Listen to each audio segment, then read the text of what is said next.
സാധാരണ വിശ്വാസികളുടെ മരണവും മരണത്തിന് ശേഷം അവിടെ വസ്തുക്കളുടെ ഉപയോഗവുമായി ബന്ധപ്പെട്ട് നാളിതുവരെയും കത്തോലിക്ക സഭ നിയതമായ ഒരു പ്രബോധനവും നൽകിയിട്ടില്ല. മരിച്ചുപോയ ഒരാളുടെ ഹൃദയം എടുത്ത് ശസ്ത്രക്രിയ ചെയ്ത് സ്വഹൃദയമായി സ്വീകരിച്ച ഒരു വ്യക്തി ഇനി എന്ത് ചെയ്യും? ഇത് ആരുടെയോ ഭയത്തിൽ നിന്ന് വന്ന ഒരു പ്രബോധനമാണ്.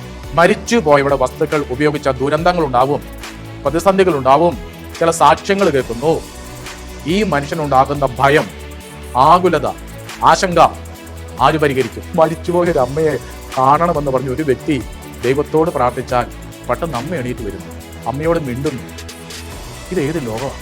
മരിച്ച് അടക്കം ചെയ്യപ്പെട്ട വ്യക്തിയുടെ ശരീരഭാഗങ്ങൾ എടുത്ത് കൈമാറ്റം ചെയ്യരുതെന്ന് ഇന്ത്യൻ പീനൽ കോഡിൽ എഴുതി വെച്ചിട്ടുണ്ട്. തെറ്റ് ചെയ്തിട്ടുണ്ടാവാം, ഒരു പബ്ലിക് സിന്നറാവാം, എങ്കിലും സ്വന്തം മകന്റെയോ മകളുടെയോ വായിൽ നിന്ന് എൻ്റെ വല്യപ്പൻ തെറ്റായി ജീവിച്ച ഒരാളാണ് എന്നൊക്കെ സാക്ഷ്യം പറയേണ്ടി വരിക എന്ന് പറയുന്നതൊക്കെ അത് ഒരു കാരണവശാലും ഒരു കേട്ടസിക്ക്, ഒരു മാന്യതയ്ക്ക് ചേർന്ന ഒന്നല്ല. ഈ കറൻസി കൈകാര്യം ചെയ്ത് എത്ര പേര് മരണപ്പെട്ടു പോയി. അവിടെ കയ്യിരുന്ന കറൻസിയൊക്കെ നമ്മുടെ കയ്യിൽ വന്നിരിപ്പില്ല, അതെല്ലാം കത്തിച്ചു കളയണം. ഇതിലേതാണ് മരിച്ചുപോയവർ ഉപയോഗിച്ച പണം എന്നെങ്ങനെ അറിയും?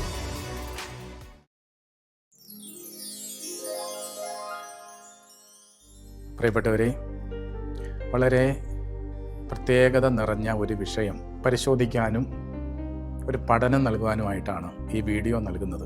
ഈ വിഷയത്തിൻ്റെ പ്രത്യേകത നിമിത്തം ഈ വീഡിയോ നിങ്ങൾ മുഴുവനായും കാണാൻ പരിശ്രമിക്കുകയും മറ്റുള്ളവരിലേക്ക് ഒന്ന് ഷെയർ ചെയ്യുകയും ചെയ്യുവാനായിട്ട് മനസ്സാകുമല്ലോ. വിഷയം ഇതാണ്: മരിച്ചുപോയ വ്യക്തികളുടെ അവരുപയോഗിച്ച വസ്തുക്കൾ ഉപയോഗിക്കാമോ? ഉപയോഗിച്ചാൽ എന്തെല്ലാം പ്രതിസന്ധികളുണ്ടാവും? ഈ ഒരു വിഷയം ഈ ഒരു കാലഘട്ടത്തിൽ ഗൗരവമായി ചർച്ച ചെയ്യപ്പെടുന്നുണ്ട്. കേരളത്തിലെ ഒരു ധ്യാനകേന്ദ്രത്തിൽ നിന്നും വരുന്ന ഒരു പ്രബോധനമാണ്. അതുമായി ബന്ധപ്പെട്ട് ആ ധ്യാനകേന്ദ്രത്തിലെ ഒരു പുരോഹിതൻ ഈ വിഷയം പഠിച്ച് അത് വ്യാഖ്യാനിക്കുന്ന ഒരു വീഡിയോ കാണാനും ഇടവന്നു. അതിൻ്റെ ഒരു പശ്ചാത്തലത്തിലാണ് ഈ ഒരു സന്ദേശം നൽകുന്നത്. ഒന്നാമതായി പറയാനുള്ളത്, ഈ ധ്യാനകേന്ദ്രത്തിലെ പ്രബോധനവും ആ പ്രബോധനത്തോടനുബന്ധിച്ച് നിരവധിയായ ആൾക്കാരുടെ അഭിപ്രായങ്ങളും സോഷ്യൽ പ്ലാറ്റ്ഫോമിൽ വന്ന പല വീഡിയോസിൻ്റെ പശ്ചാത്തലത്തിൽ ഈ സ്ഥാപനത്തിൻ്റെ അധികാരിയായ പുരോഹിതൻ സഭ പഠിപ്പിക്കുന്നു എന്ന് പറഞ്ഞ് ഒരു പ്രബോധനം സോഷ്യൽ മീഡിയയിലൂടെ നൽകാൻ ഇടവന്നിട്ടുണ്ട്. അതിൽ സഭയുടെ പ്രബോധനം, പരിശുദ്ധ കത്തോലിക്ക സഭയുടെ പ്രബോധനം എന്ന് പറഞ്ഞുകൊണ്ട് ആവർത്തിച്ച് ചില കാര്യങ്ങൾ പഠിപ്പിക്കുന്നുണ്ട്. പക്ഷെ അദ്ദേഹം ഒരു ഡോക്യുമെൻ്റ് കോട്ട് ചെയ്യുന്നില്ല. സഭയുടെ ഏത് പ്രബോധനത്തിൽ എവിടെയാണ് ഇതുള്ളത് എന്ന് പറയുന്നുമില്ല. ഏതാനും ചില ബൈബിളിലെ സൂചനകൾ എടുത്ത് തെറ്റായി വ്യാഖ്യാനിക്കുന്നുമുണ്ട്. ഇതുമായി ബന്ധപ്പെട്ടിട്ടാണ് ഈ ഒരു വീഡിയോ ചെയ്യാനായിട്ട് ആഗ്രഹിക്കുന്നത്. ഒന്നാമത്തെ കാര്യം, മരിച്ചവരുടെ വസ്തുവകകളുടെ ഉപയോഗവുമായി ബന്ധപ്പെട്ട് നിലവിൽ കത്തോലിക്ക സഭ ഒരു പ്രബോധനവും നൽകിയിട്ടില്ല എന്നതാണ് ഒന്നാമത്തെ സത്യം. നമുക്ക് ലഭ്യമായിരിക്കുന്ന എല്ലാ പ്രബോധനങ്ങളും പഠിക്കാൻ ശ്രമിക്കുകയും അത് അന്വേഷിച്ച് കണ്ടുപിടിക്കാൻ ശ്രമിക്കുകയും ചെയ്ത ഒരു അച്ഛനാണ് ഞാൻ. അതിൻ്റെ പശ്ചാത്തലത്തിൽ എനിക്ക് കിട്ടിയ മറുപടിയാണിത്: നിലവിൽ ഒരു പ്രബോധനവും നൽകിയിട്ടില്ല. അതേസമയം ഇതുമായി ബന്ധപ്പെട്ട പല പ്രമാണരേഖയിലും പ്രബോധനങ്ങളിലും ഇതുമായി ബന്ധപ്പെട്ട ചില സൂചനകൾ പ്രത്യേകമായ വിധത്തിൽ നൽകുന്നുണ്ട്. അത് ഡോക്യുമെൻ്റുകളെല്ലാം ഈ വീഡിയോയുടെ അവസാനം കോട്ട് ചെയ്യുന്നുണ്ട്. നിലവിൽ അവൈലബിൾ ആയിട്ടുള്ള എല്ലാ പ്രബോധനങ്ങളും അവസാനം അത് കോട്ട് ചെയ്യുന്നുണ്ട്. സഭയുടെ പ്രബോധനങ്ങൾ നമുക്ക് ലഭിക്കുന്നത് എങ്ങനെയാണ് എന്നത് സാധാരണ വിശ്വാസികൾക്ക് അറിയില്ലാത്തൊരു കാര്യമാണ്. എന്താണ് ഔദ്യോഗിക സഭാ പ്രബോധനങ്ങൾ എന്നുള്ളതിനെക്കുറിച്ചും ഈ വീഡിയോയുടെ അവസാനം അച്ഛൻ അല്പം വിശദീകരിക്കാനായിട്ട് ശ്രമിക്കുന്നുണ്ട്. സാധിക്കുമെങ്കിൽ അതുകൂടി കാണാൻ നിങ്ങൾ മനസ്സ് വയ്ക്കുമല്ലോ. അതേസമയം ഇതുമായി ബന്ധപ്പെട്ട പല സൂചനകളും നിർദ്ദേശങ്ങളും പലവിധ ഡോക്യുമെന്റുകളിൽ കാണാൻ പറ്റുന്നുണ്ട്. അത് വിശുദ്ധരുടെ ജീവിതത്തെക്കുറിച്ചുള്ള, അവരുടെ വസ്തുവകളെക്കുറിച്ചുള്ള, മരണത്തിന് ശേഷം അവിടെ വസ്തുവകളുടെ ഉപയോഗിക്കേണ്ട വിധമെന്ത്, റെലിക്സ്, പൂജ്യവസ്തുക്കൾ, ഇവയുടെ ഉപയോഗം, അതുപോലെ തന്നെ മൃതശരീര സംസ്കാരം, ക്രമേഷൻ, അത് കഴിഞ്ഞ് എന്ത് ചെയ്യണം തുടങ്ങിയ വിഷയവുമായി ബന്ധപ്പെട്ട് നൽകിയ നിരവധിയായ പ്രബോധനങ്ങളിൽ വിശുദ്ധരുടെയോ സാധാരണ വ്യക്തികളുടെയോ മരണത്തിന് ശേഷം അവരുടെ വസ്തുവകകൾ ഉപയോഗിക്കുന്നതുമായി ബന്ധപ്പെട്ട് ചില സൂചനകളും പ്രമാണങ്ങളും നിർദ്ദേശങ്ങളും നൽകിയിട്ടുണ്ട്. അത് നമുക്ക് ശാന്തമായി ഓരോന്നായി നമുക്ക് കാണാൻ സാധിക്കും. മറ്റു പല രേഖകളും പരിശോധിക്കുമ്പോൾ മരിച്ചുപോയയുടെ വസ്തുക്കൾ സൂക്ഷിച്ചു വെക്കണമെന്നും സൂക്ഷിച്ചു വെക്കുന്നവ ബഹുമാനത്തോടും ആദരവോടും കൂടി സൂക്ഷിച്ചു വെക്കണമെന്നും അത് അവരുടെ ഓർമ്മ നമ്മളിൽ നിലനിർത്തുന്ന ഒന്നാണ് എന്നും വ്യക്തമായി പല രേഖകളിലും പഠിപ്പിക്കുന്നുണ്ട്, സൂചിപ്പിക്കുന്നുണ്ട്. മരിച്ചുപോയയുടെ വസ്തുക്കൾ ഉപയോഗിക്കാൻ പാടില്ല എന്ന് നാളിതുവരെ സഭ ഒരു പ്രബോധനം നൽകാത്തതിന് കാരണം, ഒന്ന്, മരിച്ചുപോയവർ അവർ ഈ ലോകവുമായിട്ട് അല്ലെ ഭൗതിക ലോകവുമായിട്ടുള്ള ബന്ധം മുറിച്ചു. പക്ഷേ ക്രിസ്തുവായിട്ടുള്ള ബന്ധം മുറിഞ്ഞിട്ടില്ല. കഠിനമായ ചാവുദോഷത്തിലോ നരകത്തിനർഹമായ കൊടിയ ഗൗര പാപത്തിലോ പെട്ട വ്യക്തി മരണത്തിന് ശേഷം നരകപ്രവേശനത്തിലേക്ക് പോകും. മറിച്ച് ബാക്കിയുള്ള എല്ലാവരും ക്രിസ്തുവായിട്ടുള്ള ബന്ധം മുറിയുന്നില്ല. അതിനാൽ തന്നെ അവർ ഉപയോഗിച്ച വസ്തുക്കൾ ഏതുവേ ആകട്ടെ, അവയെല്ലാം ബഹുമാനവും ആദരവും അർഹിക്കുന്നതാണ്. അതൊരു കാരണവശാലും നെഗറ്റീവ് എനർജി നൽകുകയോ അല്ലെങ്കിൽ നിഷിദ്ധ വസ്തുവാകുകയോ അല്ലെ പൈശാചികമായ ഏതെങ്കിലും ഇടപെടലുകൾക്ക് സംഭവിക്കാൻ തക്ക വിധത്തിൽ അത് മാറുകയും ചെയ്യുന്നതല്ല. ഓർക്കേണ്ട ഒരു കാര്യം, നമ്മൾ എപ്പോഴും പ്രാർത്ഥിക്കുന്ന ഒരു കാര്യമില്ല, പുണ്യവാന്മാരുടെ ഐക്യം. എന്താണ് പുണ്യവാന്മാരുടെ ഐക്യം? പുണ്യവാന്മാരുടെ ഐക്യം എന്ന് പറയുന്നത് ജീവിച്ചിരിക്കുന്ന നാം, അതുപോലെ തന്നെ ശുദ്ധീകരണ സ്ഥലത്തിൽ ഉള്ള ആത്മാക്കള്, സ്വർഗത്തിൽ എത്തിച്ചേർന്ന പുണ്യാത്മാക്കള്. അപ്പൊ ഇവരുടെ ഒരു കൂട്ടായ്മയാണ് പുണ്യവാന്മാരുടെ ഐക്യം. അങ്ങനെയുള്ളതുകൊണ്ട് മരിച്ചുപോയ വ്യക്തി, കൃപയിൽ മരണപ്പെട്ടു പോയ ഒരു വ്യക്തിയും ക്രിസ്തുവിൽ നിന്ന് വേർപിരിയുന്നില്ല. അവിടെ വസ്തുക്കളും ബഹുമാനവും ആദരവും അർഹിക്കുന്ന ഒന്നാണ്. അതൊരു കാരണവശാലും നെഗറ്റീവ് എനർജി നൽകുന്നതോ നിഷിദ്ധമാകുന്നതോ അല്ലെ ഏതെങ്കിലും വിധത്തിലുള്ള ദുഷ്ട ശക്തികളുടെ സ്വാധീനത്തിൽ പെടുകയോ ചെയ്യുന്നതല്ല എന്ന് സഭ പ്രത്യേകമായി ഓർമ്മപ്പെടുത്തുന്നുണ്ട്. ഇതിൻ്റെയൊക്കെ ഡോക്യുമെന്റുകൾ ഞാൻ പിന്നീട് അതിനെക്കുറിച്ച് ഓർമ്മപ്പെടുത്താം. അതുകൊണ്ട് സഭ മരിച്ചുപോയ വ്യക്തികളുടെ വസ്തുക്കൾ ഉപയോഗിക്കരുത് എന്ന് ഒരിക്കലും ഒരിടത്തും പറഞ്ഞിട്ടില്ല. അതേസമയം ഒരു ഗുണ്ട മരിച്ചുപോയി, അല്ലെ കൊല ചെയ്യപ്പെട്ടു, അല്ലെ ഒരു കൊലപാതകി, അല്ലെ ഒരു കൊള്ളസംഘ തലവൻ, അല്ലെ ഒരു തീവ്രവാദി കൊല ചെയ്യപ്പെട്ടു, അല്ലെ മരിച്ചു. ആ വ്യക്തി ഉപയോഗിച്ച കൊടുവാള്, തിന്മയ്ക്ക് ഉപയോഗിച്ച കൊല്ലാൻ ഉപയോഗിച്ച കത്തി, അല്ലെ തോക്ക്, പിസ്റ്റൽ, ഇങ്ങനെയുള്ള വസ്തുക്കളൊക്കെ ഉപയോഗിക്കുന്നത് ശരിയല്ല. അത് മാത്രമല്ല, നിയമപരമായി അവ കയ്യിൽ സൂക്ഷിക്കാൻ തടസ്സവും വരും. അത് ഗവൺമെന്റ് അത് സീസ് ചെയ്യാനും അത് കേസുമായി ബന്ധപ്പെട്ടോ ലീഗൽ നടപടിയുമായി ബന്ധപ്പെട്ടോ അത് ഗവൺമെന്റ് കൈമാറിയെടുക്കാൻ സാധ്യതയുണ്ട്. അതുകൊണ്ട് അങ്ങനെയുള്ള വസ്തുക്കളൊന്നും സാധാരണ മനുഷ്യരുടെ കയ്യിൽ വരാൻ ഒരു സാധ്യതയില്ല. ഇങ്ങനെ ഉണ്ടെങ്കിൽ അത് ഉപയോഗപ്രദമല്ലാത്തത് കൊണ്ടും ആ വസ്തുക്കളെല്ലാം ക്രൈമിൽ ഉപയോഗിക്കപ്പെട്ടത് കൊണ്ടും അത് സൂക്ഷിക്കുന്നത് ശരിയല്ല എന്ന സൂചന നമുക്ക് നൽകുന്നുണ്ട്. 2002 dicastery of the divine worship, മാർപ്പാപ്പയുടെ കീഴിലുള്ള ഡിക്കാസ്റ്ററിയാണ് പ്രബോധനം അധികാരമുള്ള ഡിപ്പാർട്ട്മെന്റ്. നൽകിയിരിക്കുന്ന പ്രബോധനം 236, 237 നമ്പറുകളിൽ പറയുകയാണ്: object belonging to the dead are valid for veneration because they remind us of the person's life in Christ. മരിച്ചുപോയ വ്യക്തി ക്രിസ്തുവായിട്ടുള്ള ബന്ധത്തിൽ നമ്മൾ ഓർമ്മപ്പെടുത്തുന്നതാണ് മരിച്ചുപോയ വ്യക്തിയുടെ വസ്തുക്കൾ. അത് ബഹുമാനവും ആദരവും അതിനോട് സൂക്ഷിക്കണമെന്ന് ഈ ഡോക്യുമെന്റ് നമ്മളെ പഠിപ്പിക്കുന്നു. മറ്റൊരു നമ്പറിൽ ഇങ്ങനെ പറയുന്നു, number 251, keeping images or objects of the diseased in the home as a way of maintaining the communion of saints. എന്ന് വെച്ചാൽ മരിച്ചുപോയ വ്യക്തികളുടെ അവർ ഉപയോഗിച്ച വസ്തുക്കൾ ഭവനങ്ങൾ ഭവ്യതയോടെ സൂക്ഷിക്കുന്നത് വിശുദ്ധരുടെ കൂട്ടായ്മ അല്ലെങ്കിൽ പുണ്യവാന്മാരുടെ ഐക്യം അത് നമ്മളെ ഓർമ്മപ്പെടുത്തുന്ന ഒന്നാണ് എന്ന് ഈ ഡോക്യുമെന്റ് പറയാം.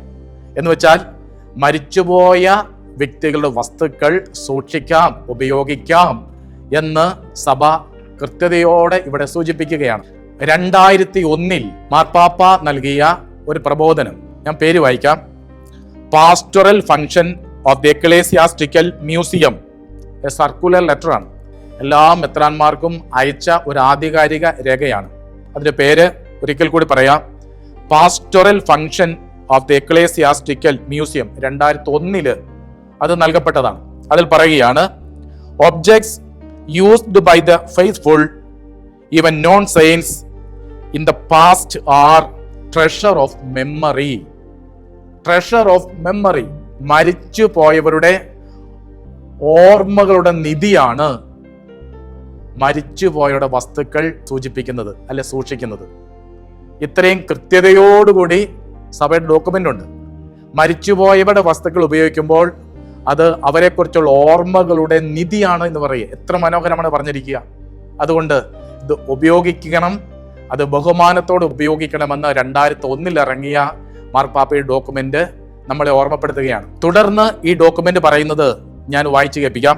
One should encourage the preservation of personal items, prayer book, vestments, local devotional objects like rosary, scapular. They will tell the story of the faith of our ancestors. എന്ന് വെച്ചാൽ അവർ ഉപയോഗിച്ച വസ്ത്രങ്ങൾ, അതുപോലെ തന്നെ ജപമാല, വെന്തിങ്ങ, കുരിശ്, ഭക്തവസ്തുക്കൾ അത് സൂക്ഷിച്ചു വെച്ച് അവ ശ്രദ്ധിക്കുമ്പോൾ നമ്മുടെ പൂർവികരുടെ വിശ്വാസത്തെ അത് ഹൈലൈറ്റ് ചെയ്യുന്നു. പൂർവികരുടെ വിശ്വാസത്തെ അത് ഹൈലൈറ്റ് ചെയ്യും.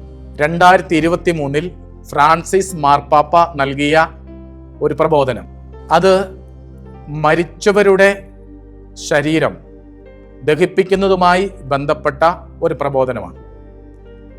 മരിച്ചവരുടെ ശരീരം ദഹിപ്പിക്കാം, കാരണം പല സ്ഥലങ്ങളിൽ സെമിത്തേരി അവൈലബിൾ അല്ല, സാധ്യതകളില്ല. അങ്ങനെയുള്ളപ്പോൾ ചിലപ്പം ഗവൺമെന്റിന്റെ പ്രത്യേകമായ നിർദ്ദേശപ്രകാരം സെമിട്രിക്ക് അനുവാദം കിട്ടാൻ സാധ്യതയില്ലാത്ത സാഹചര്യങ്ങൾ വരാറുണ്ട്. അങ്ങനെയുള്ളപ്പോൾ അവരുടെ ശരീരം ദഹിപ്പിക്കാൻ സഭ അനുവാദം കൊടുത്തിട്ടുണ്ട്. അപ്പം അതുമായി ബന്ധപ്പെട്ട് നൽകിയ ഒരു പ്രബോധനത്തിൽ ഇങ്ങനെ പറയുകയാണ്: the ashes of a Catholic must be kept in the sacred place such as cemetery and venerable place. മരിച്ചുപോയവരുടെ ദഹിപ്പിച്ച ചാരം അത് ബഹുമാനവും ആദരവും സൂക്ഷിച്ച് സിമിത്തേരിയിലോ അല്ലെങ്കിൽ അതിനായി സജ്ജമാക്കിയ പുണ്യ സ്ഥലങ്ങളിലോ സൂക്ഷിക്കണം എന്ന് കൃത്യതയോടെ പറയുകയാണ്. അതിനുശേഷം പറയുന്നു, A minimal part of exception എന്ന് പറഞ്ഞ് ഒരു പ്രത്യേക അനുവാദം അവിടെ കൊടുത്തിട്ടുണ്ട്. ഫ്രാൻസിസ് മാർപ്പാപ്പ 2023 പ്രത്യേകമായ ഒരു അനുവാദം, ആ അനുവാദം ഞാൻ വായിച്ചു കേൾപ്പിക്കാം. അനുവാദം ഇങ്ങനെയാണ്: a small amount of ashes should be placed in a dignified container near a home altar or a place where the family gathers to pray. കുടുംബാംഗങ്ങൾ ഒരുമിച്ച് വന്ന് പ്രാർത്ഥിക്കുന്ന സ്ഥലത്തോ, കുടുംബം പ്രാർത്ഥനയ്ക്ക് വേണ്ടിയിട്ട് മാറ്റിവെക്കപ്പെട്ട സ്ഥലത്തോ പ്രിയപ്പെട്ട മരിച്ചുപോയവരുടെ ശരീരം അത് ദഹിപ്പിക്കുകയാണെങ്കിൽ അതിൻ്റെ അല്പം ചാരം അനുവാദത്തോടെ അധികാരികളിൽ നിന്നും കൈപ്പറ്റി അത് സൂക്ഷിച്ചു വെക്കാവുന്നതാണ് എന്ന് ഫ്രാൻസിസ് മാർപ്പാപ്പ 2023 അനുവാദം കൊടുത്തിരിക്കുകയാണ്. അതിന് കാരണം മാർപ്പാപ്പ ആ ഡോക്യുമെന്റിൽ തന്നെ പറയുന്നുണ്ട്. ആ കാരണം ഇന്നതാണ്: feel a sense of closeness to those who departed. മരിച്ചു പോയവരോടുള്ള ഒരടുപ്പം, closeness, a feel of closeness, മരിച്ചുപോയവരുമായിട്ടുള്ള ഒരു അടുപ്പം, സാമീപ്യം അത് നൽകും. അതുകൊണ്ട് അത് സൂക്ഷിക്കാവുന്നതാണ്. നാളിതുവരെയും ലഭ്യമായ സഭാ പ്രബോധനങ്ങളെ ഈ വിഷയവുമായി ബന്ധപ്പെട്ട് വേർതിരിച്ച് നൽകാം. മരിച്ചുപോയ വ്യക്തികളുടെ ബോഡി റിമെയിൻസ്, അതായത് എല്ല്, മുടി, ചാരം, ഇങ്ങനെയുള്ള വസ്തുക്കളുമായി ബന്ധപ്പെട്ട് നൽകപ്പെട്ടിരിക്കുന്ന രേഖ ഒന്ന് 2016 ആദ് റിസർജുന്തും കും ക്രിസ്തോ എന്ന് പറഞ്ഞാൽ ക്രിസ്തുവിനോടൊത്ത് വീണ്ടും ഉദ്ധാനം ചെയ്യുക.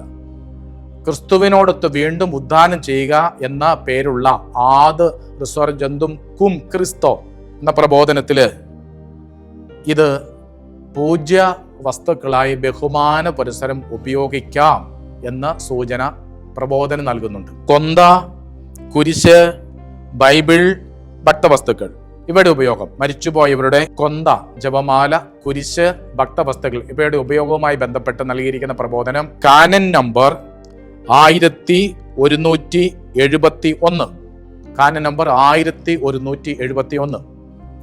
ഈ പ്രബോധനത്തിൽ ഈ കാനൻ നമ്പർ പറയുകയാണ്, ഈ ഭക്തവസ്തുക്കൾ, മുകളിൽ പ്രസ്താവിക്കപ്പെട്ട ഭക്തവസ്തുക്കളെല്ലാം ഉപയോഗശൂന്യമായാൽ, ആ വാക്ക് ശ്രദ്ധിക്കണേ, ഉപയോഗശൂന്യമായാൽ അത് കത്തിച്ചു കളയാം, അല്ലെങ്കിൽ അത് കുഴിയെടുത്തിട്ട് അത് മൂടിക്കളയാം.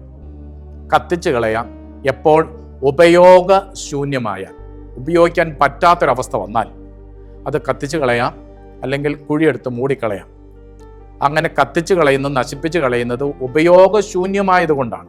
ഉപയോഗിക്കാൻ പറ്റാത്ത ഒരവസ്ഥ വരും, അതുകൊണ്ടാണ്.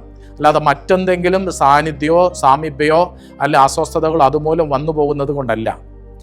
മറിച്ചൊരു കാര്യം പറയുന്നത്, മരണപ്പെട്ടു പോയ വ്യക്തികൾ ഉപയോഗിച്ച ജപമാല അല്ലെങ്കിൽ ആ ഭക്തവസ്തുക്കൾ, ഇവയൊക്കെ വ്യഞ്ചരിച്ചതാണ്, വ്യഞ്ചരിച്ച് ഉപയോഗിക്കുന്നതാണ്. ഈ വ്യഞ്ചരിപ്പുകളൊന്നും ജീവിച്ചിരിക്കുന്നതോ മരിച്ചതോ ആയ വ്യക്തികളെ ആശ്രയിച്ചല്ല വ്യഞ്ചരിപ്പിന്റെ അഭിഷേകം നിലകൊള്ളുന്നത്. എനിക്ക് കുറേ ജപമാലകളുണ്ട്, കുറേ വെന്തീങ്ങങ്ങളുണ്ട്, അതുപോലെ കുരിശുകളുണ്ട്, ഭക്തവസ്തുക്കളുണ്ട്. ഞാൻ മരണപ്പെട്ടു പോയത് കൊണ്ട് അതിന് ലഭിച്ച വ്യഞ്ചരിപ്പിന്റെ അഭിഷേകം നഷ്ടപ്പെടുന്നില്ല എന്ന് മാത്രമല്ല, അത് തുടരും. അത് ആത്മീയ ഉത്കർഷത്തിനും അഭിഷേകത്തിനും അത് വീണ്ടും ആ വെഞ്ചരിപ്പ് തുടർന്നു പോകുന്നതാണ്.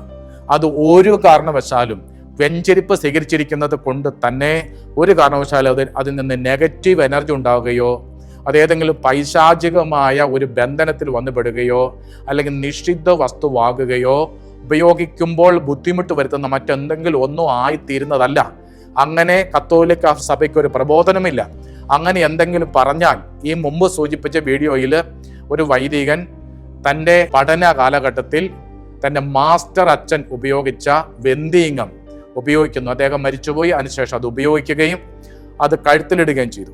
ആ കഴുത്തിലിടുക ചെയ്ത വഴിയായിട്ട് കുറേ പ്രതിസന്ധികൾ ഉണ്ടാവുകയും അത് ഈ ബന്ധപ്പെട്ട അച്ഛൻ പ്രാർത്ഥിച്ച് അതെടുത്ത് നശിപ്പിക്കുകയും ചെയ്തതിനു ശേഷം ആ അച്ഛൻ പ്രതിസന്ധികളിൽ നിന്നും പ്രശ്നങ്ങളിൽ നിന്നും മോചിതമായി എന്ന് സാക്ഷ്യം പറയുന്നുണ്ട്. എന്ന് പറയപ്പെട്ട ഇവരത്തൊക്കെ ശുദ്ധ അസംബന്ധമാണ്. ഇങ്ങനൊന്നും പറയരുത്, കാരണം ഇത് തെറ്റാണ്. ഒരു വൈദികന് ഏതെങ്കിലും വിധത്തിലുള്ള ഒരു ബുദ്ധിമുട്ട് വന്നാൽ അത് മരണപ്പെട്ടു പോയ മറ്റൊരു വൈദികൻ ഉപയോഗിച്ച സ്കാപ്പുലർ അല്ലെങ്കിൽ എന്തെങ്കിലും ജപമാല മറ്റെന്തെങ്കിലും ഉപയോഗിച്ചത് കൊണ്ടാണെന്ന് ആരാ പറയുന്നത്? എന്താധികാരികതല പറയുന്നത്? ഇതുകൊണ്ടാണ് ഈ വൈദികന് ബുദ്ധിമുട്ട് വന്നതെന്ന് എങ്ങനെയാണ് കണ്ടുപിടിച്ചത്? എന്തെങ്കിലും വൈകാരിക പ്രതിസന്ധികളോ അല്ല മാനസിക ബുദ്ധിമുട്ടുകളോ മറ്റെന്തെങ്കിലും പരിഹരിക്കാനാവാത്ത എന്തെങ്കിലും ബുദ്ധിമുട്ടുകളോ വന്നുകൊണ്ട് മാനസികമായി ബുദ്ധിമുട്ടുകളോ വന്നതാണ് എന്ന് മറ്റൊരാൾ പറഞ്ഞത് എങ്ങനെയാണ് നെഗറ്റ് ചെയ്യുക? അതുകൊണ്ട് ഇങ്ങനെയുള്ള സാക്ഷ്യങ്ങളൊക്കെ പൊതുസമൂഹത്തിലേക്ക് നൽകുമ്പോൾ അത് വിശ്വാസികൾക്ക് വലിയ ഇടർച്ചയ്ക്ക് കാരണമാകും എന്ന് നമ്മൾ ഓർത്തു വെക്കേണ്ടതുണ്ട്. സഭ ഒരിക്കലും അങ്ങനെ പഠിപ്പിക്കുന്നില്ല. അത് ഉപയോഗിച്ച് വെക്കാനാണ് സഭ നമ്മൾ ഓർമ്മപ്പെടുത്തുക. നമുക്കറിയാം, പിന്നീട് വിശുദ്ധരായി കഴിയുമ്പോൾ അവരുടെ വിശുദ്ധ വസ്തുക്കൾ ഉപയോഗിക്കുന്നത് സൂക്ഷിച്ചു വെച്ചത് കൊണ്ടാണ് അതൊക്കെ വിശുദ്ധ വസ്തുക്കളായി നമുക്ക് കിട്ടിയിട്ടുണ്ടാവുക. അൽഫോൻസാമ ഉപയോഗിച്ച വസ്തുക്കൾ നമുക്ക് റിലിക്സ് ആയി കിട്ടിയത് അത് സൂക്ഷിച്ചു വെച്ചത് കൊണ്ടാണ്. അത് നശിപ്പിച്ച് കളഞ്ഞിരുന്നെങ്കിൽ, ആ സിസ്റ്റർ മരിച്ചു പിറ്റേന്ന് ഇതെല്ലാം നശിപ്പിച്ച് കളഞ്ഞിരുന്നെങ്കിൽ നമുക്കൊന്നും ഓർമ്മയ്ക്ക് വെക്കാൻ ഒന്നും കിട്ടുകയില്ലായിരുന്നു. കൊച്ചു ത്രേസ്യ മരിച്ചു. കൊച്ചു ത്രേസ്യയുടെ പൂജ വസ്തുക്കളൊക്കെ അത് സൂക്ഷിച്ചു വെച്ചിരുന്നത് കൊണ്ടാണ് അത് നമുക്ക് ഇന്ന് ലഭിച്ചിരിക്കുന്നത്. ചിലരൊക്കെ അടക്കം ചെയ്തതിന് ശേഷം പിന്നീട് വർഷങ്ങൾ കഴിഞ്ഞിട്ടാണ് ഇവരുടെ പ്രഭാവം മനസ്സിലാവുകയും സൗഖ്യങ്ങൾ ഉണ്ടാവുകയും നാമകരണ ചടങ്ങുകൾക്ക് വേണ്ടി ഉപയോഗിക്കുകയും പിന്നീട് അവർ വിശുദ്ധരെ പ്രഖ്യാപിക്കുകയും ചെയ്തിരിക്കുന്നത്. ഉദാഹരണത്തിന് കാർഡിനൽ ന്യൂമാനെ ഈ കാലഘട്ടത്തിലാണ്, ഈ പുതിയ നൂറ്റാണ്ടിലാണ് വിശുദ്ധനായിട്ട് പ്രഖ്യാപിച്ചത്. അദ്ദേഹത്തിന്റെ പൂജ വസ്തുക്കളൊക്കെ, അദ്ദേഹം ഉപയോഗിച്ച വസ്തുക്കളൊക്കെ കത്തിച്ചു കളഞ്ഞിരുന്നെങ്കിലോ? കാർലോ അക്വിറ്റസ് മരണം കഴിഞ്ഞ് ഉപയോഗിച്ച ജീൻസും വസ്തുക്കളെല്ലാം കത്തിച്ചു കളഞ്ഞിരുന്നെങ്കിലോ? അതുകൊണ്ട് ഈ പഠനം ഗൗരവമായ തിരുത്തല് ആവശ്യപ്പെടുന്നതാണ്. ഇത് തെറ്റാണ്. അതുകൊണ്ട് ഈ തെറ്റിനെ തിരുത്തി, ഈ പ്രബോധനം തെറ്റിപ്പോയി എന്ന് പറഞ്ഞ് അനേകായിരം വിശ്വാസികളുടെ പ്രതിസന്ധിയെ പരിഹരിക്കാനായിട്ട് ബന്ധപ്പെട്ടവർക്ക് ബാധ്യതയുണ്ടെന്ന് സ്നേഹത്തോടുകൂടി ഓർമ്മപ്പെടുത്തുകയാണ്. വീണ്ടും കത്ത്, ഡയറി, അതുപോലെ ഉപയോഗിച്ചുകൊണ്ടിരുന്ന കണ്ണട, അല്ലെ മോതിരം, അല്ലെ ഹാൻഡ്മെയ്ഡായിട്ട് ഉപയോഗിച്ചിരുന്ന വസ്തുക്കളൊക്കെ ഇതിന്റെ ഉപയോഗവുമായിട്ട് സഭ നൽകിയിരിക്കുന്ന പ്രബോധനം എക്ലേസിയാസ്റ്റിക്കൽ മ്യൂസിയം 2001 നൽകപ്പെട്ട ഒരു പ്രബോധനമാണ്. എക്ലേസിയാസ്റ്റിക്കൽ മ്യൂസിയം അവന് പ്രബോധനം നൽകാനായിട്ട് ഒരു കാരണം എന്താണെന്ന് ചോദിച്ചു കഴിഞ്ഞാൽ, ലോകത്തിന് നിരവധി സ്ഥലങ്ങളിൽ മരണപ്പെട്ടുപോയ പലരുടെയും വസ്തുക്കൾ സൂക്ഷിച്ചു വെച്ചിട്ടുണ്ട്. അത് ചിലർ ശ്രദ്ധയോടെ സൂക്ഷിച്ചു വെച്ചിട്ടുണ്ട്, ചിലർ അശ്രദ്ധയോടെ അത് ഉപയോഗിക്കുന്നു, ചിലത് നശിപ്പിച്ച് കളഞ്ഞിട്ടുണ്ട്. അങ്ങനെയെല്ലാം വന്നിരിക്കുന്നത് കൊണ്ട് അത് എങ്ങനെ സൂക്ഷിക്കണം എന്നതിനെക്കുറിച്ച് നൽകുന്ന ഒരു പ്രബോധനമാണിത്. അത് സൂക്ഷിക്കണം, അത് ഭവ്യതയോടും പൂജ്യമായും അത് സൂക്ഷിക്കണം എന്നാണ് ഈ ഡോക്യുമെന്റ് പറയുക. നശിപ്പിച്ച് കളയണം എന്നല്ല. വീണ്ടും പണം, സ്ഥലങ്ങൾ, ഭവനങ്ങൾ, പ്രോപ്പർട്ടി, ഇതുമായി ബന്ധപ്പെട്ട് നിലവിൽ നമുക്ക് ലഭിച്ചിരിക്കുന്ന പ്രബോധനങ്ങളിൽ ഒന്ന് 1299, കാനൻ നമ്പർ 1299 ആണ്. പ്രിയപ്പെട്ടവരെ, ഇത്രയും വസ്തുക്കളാണ് സ്വാഭാവികമായി മരണപ്പെട്ട ഒരു വ്യക്തിയുടേത് ആയി വരിക. ഇവിടെ ഉപയോഗത്തെക്കുറിച്ച് സൂചനകൾ നമുക്ക് ഡോക്യുമെന്റുകൾ ഇവരെ നൽകിയിട്ടുണ്ട്. ഇതിൽ ഒന്നിലും ഇത് ഉപയോഗിക്കാൻ പാടില്ല എന്നും ഇത് ഉപയോഗിച്ചാൽ ദുരിതങ്ങളോ ബുദ്ധിമുട്ടുകളോ വരും എന്ന് ഒരിടത്തും കത്തോലിക്ക സഭയ്ക്ക് നാളിതുവരെയും ഒരു പ്രബോധനമില്ല. ആ വൈദികൻ നൽകിയ വീഡിയോയിൽ ഭൂത ഉച്ചാടകരുടെ അഭിപ്രായം ആധികാരിക രേഖയായി പറയുന്നുണ്ട്. അത് തെറ്റാണ്. സഭ അനുവാദം കൊടുത്ത ഒരു ഭൂതോച്ചാടകരുടെയും പ്രബോധനങ്ങൾ ആധികാരിക രേഖയല്ല. ഇവിടെ അനുഭവങ്ങൾ ഒരുപക്ഷെ പറഞ്ഞിട്ടുണ്ടാവാം. ആ അനുഭവങ്ങളൊക്കെ വെരിഫൈ ചെയ്തിട്ട് ശരിയായത് ശരിയാണെന്നും തെറ്റായത് തെറ്റാണെന്ന് സഭ പഠിപ്പിക്കാറുണ്ട്. അത് അപ്രായോഗികമോ അത് ഗൗരവമേറിയ ഒരു കാര്യമാകാത്തത് കൊണ്ട് ഇവരെ ഒന്നും പരിഗണിച്ചിട്ടേ ഇല്ല. അതുകൊണ്ട് അവരൊന്നും സഭയുടെ ആധികാരിക പ്രബോധകരല്ല എന്നത് പ്രത്യേകം നമ്മൾ ഓർമ്മിക്കേണ്ടതുണ്ട്. ഇനി ഒരു വേള കത്തോലിക്ക സഭ മരിച്ചുപോയവരുടെ വസ്തുക്കൾ ഉപയോഗിക്കരുത് എന്നൊരു പ്രബോധനം നൽകി എന്ന് വിചാരിക്കുക. അത് വലിയ പ്രതിസന്ധികൾക്ക് കാരണമാകും. ഉദാഹരണത്തിന്, ഒരു മത്തായി ചേട്ടൻ മരിച്ചുപോയി. ആ മത്തായി ചേട്ടന്റെ പേരിൽ 10 ഏക്കർ തെങ്ങും തോട്ടമുണ്ട്. എന്ത് ചെയ്യും? അത് മത്തായി ചേട്ടൻ ഉപയോഗിച്ച കട്ടിലിനേക്കാൾ, ഉപയോഗിച്ച കസേരയേക്കാൾ, ഉപയോഗിച്ച കണ്ണടയേക്കാൾ, ഉപയോഗിച്ച വസ്തുവകളേക്കാൾ എത്രയോ പ്രധാനപ്പെട്ടതാണ് ഈ 10 ഏക്കർ ഭൂമി. എന്ത് ചെയ്യും? അപ്പോൾ പറഞ്ഞേക്കാം, അത് വിറ്റ് കളയാം, അത് മറ്റാർക്കെങ്കിലും വിറ്റ് കൊടുക്കുക, വിറ്റേക്കുക. നമ്മൾ അങ്ങനെ വിറ്റാൽ അത് വാങ്ങിക്കുന്ന വ്യക്തിക്ക് ആ പ്രതിസന്ധി വരികയല്ലേ. അപ്പൊ അയാൾ എന്ത് ചെയ്യും? ഈ മത്തായി ചേട്ടന്റെ മക്കൾക്ക് അല്ലെ ബന്ധപ്പെട്ടവർക്ക് വരുന്ന അതേ ബുദ്ധിമുട്ട് ഇതാരോ വാങ്ങിച്ചാൽ അവർക്ക് വരികയല്ലേ. അപ്പൊ അവരെന്ത് ചെയ്യും? അവർ മറ്റാർക്കെങ്കിലും വിറ്റു, അവർക്ക് ഈ പ്രതിസന്ധി വരികയല്ലേ. അങ്ങനെങ്കിൽ ഈ പ്രതിസന്ധി ആ വസ്തുവിനോട് ചേർന്ന് എവിടെ ചെന്നാൽ അത് വരികയല്ലേ. അതുകൊണ്ട് ഇത് ആരുടെയോ ഭയത്തിൽ നിന്ന് വന്ന ഒരു പ്രബോധനമാണ്.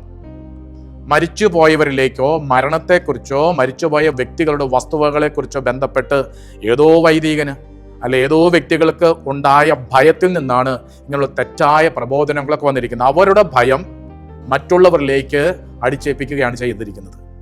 അത് ഗൗരവമായ തെറ്റാണ്. സഭ വ്യക്തമായി നമ്മളെ പഠിപ്പിക്കുന്നുണ്ട്, മരിച്ചുപോയ വ്യക്തികളുടെ വസ്തുക്കൾ ഭയം ജനിപ്പിക്കുന്ന ഒന്നല്ല. അത് ക്രിസ്തുവുമായി ബന്ധിപ്പിക്കുന്ന വസ്തുക്കളാണ് എന്ന് പലയിടത്തും കാണുന്നുണ്ട്. അതുകൊണ്ട് ഭയത്തോടോ ആകുലതയോടോ അസ്വസ്ഥതയോടോ കൂടിയല്ല അതിനോട് ഇടപഴകേണ്ടത് എന്ന് സഭ പഠിപ്പിക്കുകയാണ്. ഇനി മറ്റൊരു പ്രതിസന്ധി ഞാൻ പറയും. ആ പ്രതിസന്ധി സ്വർണമാണ്. മരിച്ചുപോയ ഒരു വ്യക്തിക്ക് കുറെ സ്വർണമുണ്ട്. ആ വ്യക്തിയുടെ പേരിലുള്ള സ്വർണമാണ്, അല്ലെ ഉപയോഗിച്ച സ്വർണമാണ്. എന്ത് ചെയ്യും? അത് നശിപ്പിച്ച് കളയാൻ പറ്റുമോ? അത് നശിപ്പിച്ച് കളയാൻ പറ്റില്ല. അപ്പോ നൽകുന്ന നിർദ്ദേശം ഇതാണ്, അത് മാറ്റിയെടുക്കുക, സ്വർണ്ണക്കടയിൽ കൊണ്ടുപോയി മാറ്റിയെടുക്കുക. സ്വർണ്ണക്കടയിൽ കൊണ്ടുപോയി മാറ്റിയെടുത്താൽ സ്വർണ്ണക്കടയ്ക്ക് അത് മാറി വാങ്ങിച്ച സ്വർണ്ണക്കടയ്ക്ക് പ്രശ്നമായില്ലേ? അവരെന്ത് ചെയ്യും? അവർ ഉരുക്കി മറ്റെന്തെങ്കിലും ആഭരണമാക്കി വിറ്റാൽ അത് വാങ്ങിക്കുന്നവർക്ക് ബുദ്ധിമുട്ട് വരികയില്ലേ? അപ്പോൾ അവരെന്ത് ചെയ്യും? ഇതൊക്കെ ബാലിശ്യമായ ചിന്തകളും ബാലിശ്യമായ വ്യാഖ്യാനങ്ങളുമാണ്. അത് മാത്രമല്ല, ഇതുമായി ബന്ധപ്പെട്ട് വലിയ ഗൗരവമായ ചില പ്രതിസന്ധികളുണ്ട്. ആ പ്രതിസന്ധികൾ ഞാൻ പറയാം. എത്രയോ മനുഷ്യര്, നല്ല മനുഷ്യര് അവയവദാനം ചെയ്തിരിക്കുന്നു ജീവിച്ചിരിക്കുമ്പോൾ തന്നെ. എത്രയോ പേര് മരിച്ചു കഴിഞ്ഞാൽ തങ്ങളുടെ ബോഡി വൈദ്യശാസ്ത്രത്തിന് പഠിക്കാൻ കൊടുത്തിരിക്കുന്നു. എത്രയോ വ്യക്തികൾ മരണത്തോടെ അവരുടെ ഉപയോഗിക്കാവുന്ന അവയവങ്ങൾ, ഉദാഹരണത്തിന് കണ്ണ്, ഹൃദയം, അതുപോലെ കരള്, മറ്റ് അവയവങ്ങൾ ദാനം ചെയ്തിരിക്കുന്നു. എത്രയോ പേര് ഹൃദയ ശസ്ത്രക്രിയ ചെയ്ത് മരിച്ചുപോയവരുടെ ഹൃദയം സ്വീകരിച്ചിരിക്കുന്നു. ഹൃദയം മാറിവെച്ച ഒരു വ്യക്തി ഈ പ്രബോധനം കേട്ടു എന്ന് വിചാരിക്കുക. മരിച്ചുപോയവരുടെ വസ്തുക്കൾ ഉപയോഗിച്ച ദുരന്തങ്ങൾ ഉണ്ടാവും, പ്രതിസന്ധികൾ ഉണ്ടാവും, ചില സാക്ഷ്യങ്ങൾ കേൾക്കുന്നു. ഈ മനുഷ്യനുണ്ടാകുന്ന ഭയം, ആകുലത, ആശങ്ക ആര് പരിഹരിക്കും? അതുകൊണ്ട് ഇത് ഗൗരവമായ തെറ്റായ പ്രബോധനങ്ങളാണ്. ഈ തെറ്റായ പ്രബോധനങ്ങൾ അത് ഉപേക്ഷിക്കേണ്ടതും, ഇത് തെറ്റായ പ്രബോധനമാണ്. കത്തോലിക്ക സഭയ്ക്ക് ഒരിടത്തും ഒരു സ്ഥലത്തും ഇങ്ങനെ ഒരു പ്രബോധനം സഭ നൽകിയിട്ടില്ല. ഇനി പറയപ്പെട്ടവർ, ഇതുമായി ബന്ധപ്പെട്ട് ചില സാക്ഷ്യങ്ങൾ വരുന്നുണ്ട്. ആ സാക്ഷ്യങ്ങളിൽ ഒരു സാക്ഷ്യം കാണാനിട വന്നത് അതിതാണ്. ഒരു ചെറുപ്പക്കാരൻ, 40 വയസ്സുള്ള ചെറുപ്പക്കാരൻ എന്നാണ് ആ പുരോഹിതന്റെ പ്രഘോഷണത്തിൽ സൂചിപ്പിച്ചിരിക്കുന്നത്. 40 വയസ്സുള്ള ചെറുപ്പക്കാരൻ. ഈ 40 വയസ്സുള്ള ചെറുപ്പക്കാരൻ്റെ പ്രിയപ്പെട്ട അമ്മ മരണപ്പെട്ടുപോയി. വലിയ സങ്കടമായി. അതുകൊണ്ട് 2 പ്രാവശ്യം ദൈവത്തോട് പ്രാർത്ഥിച്ച് അമ്മയൊന്ന് കാണാൻ. എപ്പോഴൊക്കെ പ്രാർത്ഥിച്ചോ അപ്പോഴൊക്കെ ആദ്യം പ്രാർത്ഥിച്ചു, അമ്മ ഇതാ വരുന്നു, അമ്മയോടത്ത് സംസാരിക്കുന്നു. ഇത്തിരി കഴിഞ്ഞ് അമ്മ മരിച്ചുപോയ അമ്മ തിരിച്ചു പോകുന്നു. ഇത്തിരി നാൾ കഴിഞ്ഞ് വീണ്ടും ഇതാ അമ്മയെ കാണാൻ വലിയ മോഹം വരുന്നു, വീണ്ടും പ്രാർത്ഥിക്കുന്നു, ദൈവം അനുവദിക്കുന്നു. ആ പ്രാവശ്യം ദൈവത്തോട് പറഞ്ഞു, ഇനി ഞാൻ ചോദിക്കുകയല്ല, ഈ ഒറ്റ പ്രാവശ്യം കൂടി അമ്മയെ കാണാൻ അനുവാദം തന്നാൽ മതി, ഇനി ഞാൻ ചോദിക്കത്തില്ല. ഇതാ അമ്മ ഉടനെ വരുന്നു. നിങ്ങളൊന്ന് ആലോചിച്ച് നോക്കി എൻ്റെ പറയപ്പെട്ടവർ, മരിച്ചുപോയൊരു അമ്മയെ കാണണമെന്ന് പറഞ്ഞ ഒരു വ്യക്തി ദൈവത്തോട് പ്രാർത്ഥിച്ചാൽ പെട്ടെന്ന് അമ്മ എണീറ്റ് വരുന്നു, അമ്മയോട് മിണ്ടുന്നു. ഇത് ഏത് ലോകമാണ്?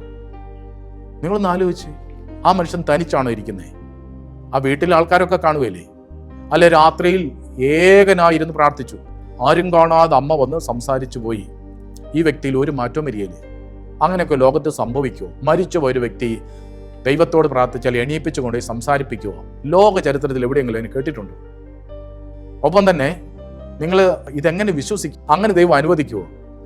അങ്ങനെയെങ്കിൽ വിവാഹത്തിന്റെ 1-ാം വർഷം മരണപ്പെട്ടു പോയ ഭർത്താവ് അല്ല ഭാര്യ, അല്ലെങ്കിൽ 15 വർഷം പ്രാർത്ഥിച്ച് കാത്തിരുന്ന ഒരു കുഞ്ഞ് ഉണ്ടായി 3 മാസം കഴിഞ്ഞ് മരണപ്പെട്ടു പോയി. ഇവരൊക്കെ കണ്ണീരോടെ പ്രാർത്ഥിക്കും, എന്ത് ഇവരൊന്നും എണീറ്റ് വരാത്തേ, എന്തുകൊണ്ട് വിടുന്നില്ല? അതുകൊണ്ട് ഇത്രയും ബാലിശമായതും യുക്തിക്ക് നിരക്കാത്തതുമായ സാക്ഷ്യങ്ങളാണ്. യുക്തിക്ക് നിരക്കാത്തതെന്ന് ഞാൻ പറയാൻ കാരണം, ഇനി മുമ്പോട്ടുള്ള ചില ഭാഗങ്ങളിൽ തെറ്റു പറയുന്ന ചില ഭാഗങ്ങളുണ്ട്. ഞാൻ ഉദാഹരണം പറയാം. എന്നിട്ട് ഇനി അമ്മ വരികയെന്നായി. അപ്പോൾ എന്ത് ചെയ്യണം? അമ്മയുടെ ഓർമ്മ, സ്നേഹം സൂക്ഷിക്കാനായി മരിച്ചുപോയി അടക്കം ചെയ്യപ്പെട്ട അമ്മയുടെ ശരീരഭാഗങ്ങൾ എടുത്ത് സൂക്ഷിച്ചു ഈ ചെറുപ്പക്കാരൻ. ഒന്ന് വിരലിന്റെ അസ്ഥി, ചൂണ്ടുവിരലിന്റെ ഒരു അസ്ഥി എടുത്തു, പിന്നെ കൈയുടെ ഒരു അസ്ഥി എടുത്ത് സൂക്ഷിച്ചു. എന്ത് പറ്റി? ശരീരത്തെ രോഗം, അമ്മയ്ക്കുണ്ടായ രോഗം ശരീരത്ത് വന്നു. പിന്നെ പ്രതിസന്ധികളായി. പിന്നെ ഈ പ്രബോധനം കേട്ടു, അതെല്ലാം നശിപ്പിച്ച് കളഞ്ഞപ്പോൾ രക്ഷപ്പെട്ടു എന്നാണ് ഈ സാക്ഷ്യം. നിങ്ങളൊന്ന് ആലോചിച്ചു. അതിൻ്റെ ഒരു അപ്രായോഗികത നിങ്ങളൊന്ന് ശ്രദ്ധിച്ചേ. മരിച്ചുപോയൊരമ്മയുടെ ശരീരഭാഗങ്ങൾ എങ്ങനെ കിട്ടും? ആർക്ക് കിട്ടും? അത് വിരലിന്റെ ഒരു അസ്ഥി കിട്ടിയെന്ന് പറഞ്ഞാൽ എങ്ങനെ കിട്ടും? അത് കുഴിമാടം തുറക്കുമ്പോൾ അത് കിട്ടാൻ സാധ്യതയുള്ളൂ. കത്തോലിക്ക സഭ ഈ ഒരു കാലഘട്ടത്തിൽ ഒരിടത്തും കുഴിമാടം തുറന്ന് അതിൽ അസ്ഥികൾ എടുത്ത് അസ്ഥിക്കുഴിയിൽ ഇടുന്ന ചരിത്രമില്ല.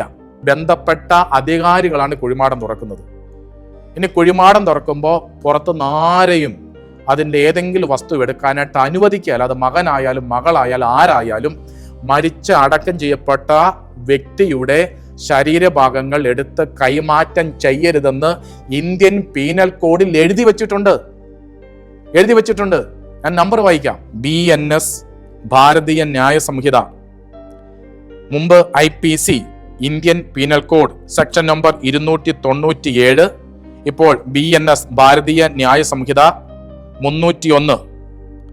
മരിച്ചവരുടെ ശരീരഭാഗങ്ങൾ എടുക്കുന്നതോ സിമിത്തേരിയെ ഡിസ്റ്റർബ് ചെയ്യുന്നതോ ആയ കാര്യങ്ങൾ 297 സെക്ഷൻ നമ്പറിലും 301 BNS നമ്പറിലും ക്രിമിനൽ കുറ്റമാണ്.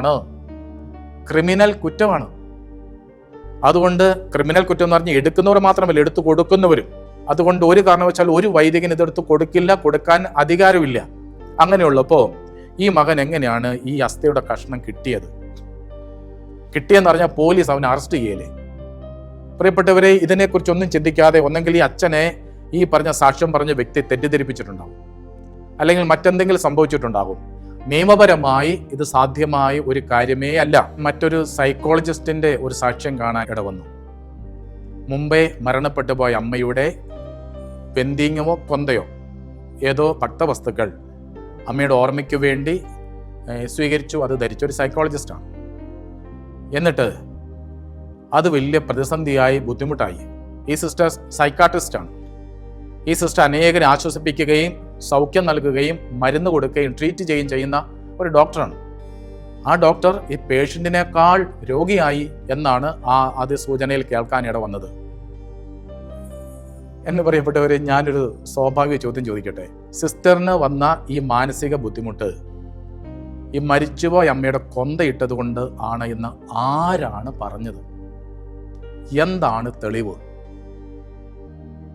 എന്താണ് ഇതിന് തെളിവുള്ളത്? വെറുതെ അങ്ങ് പറഞ്ഞാൽ അത് വിശ്വസിക്കാൻ പറ്റുമോ? സൈക്കാട്രിസ്റ്റ് ആണായിരിക്കാം, അല്ലെ സൈക്കോളജിസ്റ്റ് ആയിരിക്കാം, ആരും ആകട്ടെ, മറിച്ച് ഒരാൾ ആരോപിക്കുകയാണ്. എന്ത്? ഇത് സിസ്റ്ററിൻ്റെ ഏതോ വൈകാരികമായ ഒരു ബുദ്ധിമുട്ടിൽ നിന്ന് വന്ന ഒരു അസ്വസ്ഥതയാണ്, അല്ലാതെ മരിച്ചുപോയ ആളുടെ അമ്മയുടെ കൊന്തയിട്ടത് കൊണ്ടല്ല, വെന്തിങ് ഇട്ടത് കൊണ്ടല്ല, മറിച്ച് എന്തോ ഇമോഷണൽ ഫോബിയ, അല്ലെ ഒരു ഇമോഷണൽ പ്രോബ്ലമാണ്, അല്ലെ പരിഹരിക്കാത്ത ഏതെങ്കിലും ആന്തരിക മുറിവുകൊണ്ടുണ്ടായി ബുദ്ധിമുട്ടാണെന്ന് മറ്റൊരാൾ പറഞ്ഞാൽ അല്ലെന്നങ്ങനെ തെളിയിക്കും. ഇതാണെന്നങ്ങനെ തെളിയിക്കും, അല്ലെന്നങ്ങനെ തെളിയിക്കും. യുക്തിക്ക് ഒരു കാരണവശാലും നിരക്കാത്തതും സഭാപ്രബോധനങ്ങൾക്ക് വിരുദ്ധമായതുമായ ഇങ്ങനെയുള്ള സാക്ഷ്യങ്ങൾ അത് വിശ്വാസികളെ തെറ്റിദ്ധരിപ്പിക്കും. അതൊരു കാരണവശാലും അങ്ങനെ ചെയ്യാനായിട്ട് പാടുള്ളതല്ല. ഇനി മറിച്ചൊരു സാധ്യതയുണ്ട്.